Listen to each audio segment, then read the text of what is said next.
Interview. En dépit de la concurrence accrue entre les chaînes d'infos et Internet, le présentateur du 20h de TF1 croit plus que jamais à l'avenir du journal télévisé.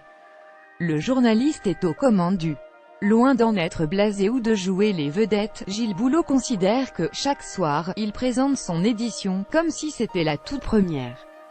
Il se confie sur son amour du métier et sur l'avenir du JT.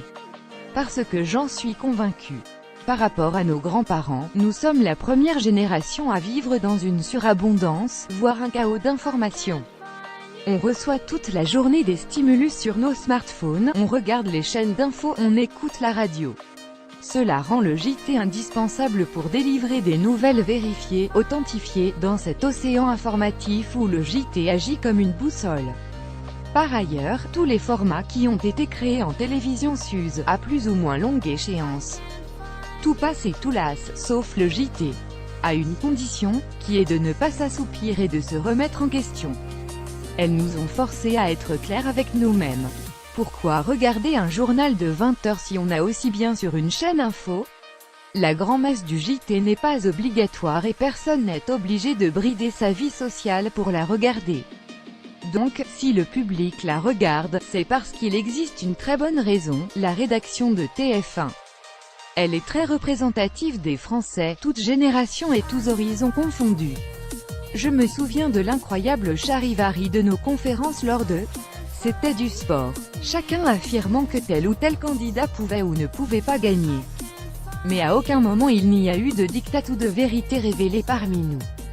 Notre 20h reste une référence de qualité et il est le plus regardé d'Europe.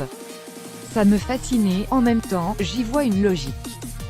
Tout s'articule, dans la journée, autour du 13h et du 20h.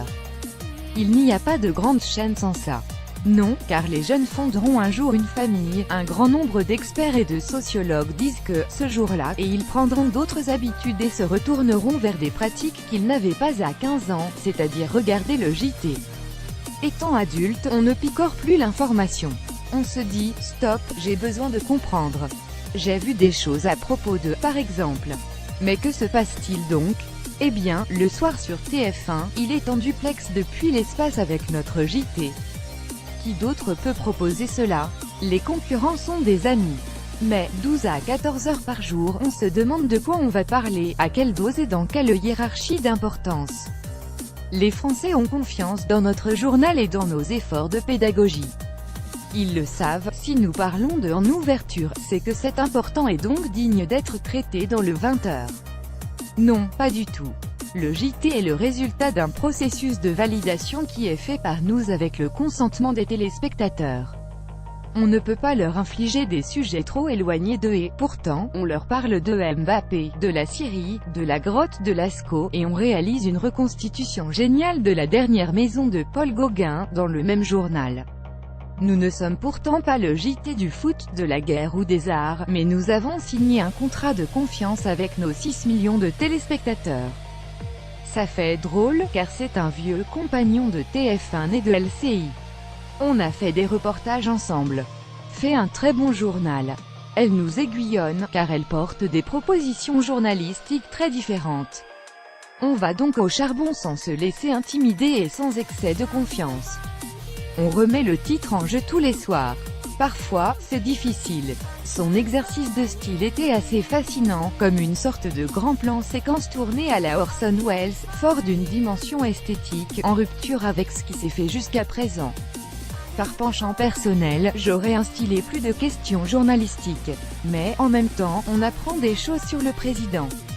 Il faut comprendre que c'est l'homme politique qu'on met sous la lumière, que l'on n'est pas là pour se faire mousser ou mieux connaître le chiffre du déficit budgétaire que son interlocuteur. Il y a une manière de le faire. Bourdin le pourrait-il dans le cadre d'un JT qui a vocation de fédérer tout le monde? Je ne sais pas. À 20h, ce ne sont pas 600 000 personnes qui regardent, mais 6 ou 7 millions. Avec une féroce et maniaque, j'ai à peu près 9 minutes de texte sur 34 minutes de JT et je mets 3 heures à les écrire. En télé, le mot est rare et doit peser. Je ne supporte pas cette novlangue qui emploie des expressions telles que « des gens en capacité plurielle » ou « dans les territoires ». Je me demande de quoi on me parle, j'ai un rituel qui est toujours le même et qui me rassure. À 18h57, je réécris tout le journal en commençant par la fin. À 19h45, je répète les titres avec les techniciens. À 19h50, je corrige encore. À 19h58, je suis debout et c'est parti.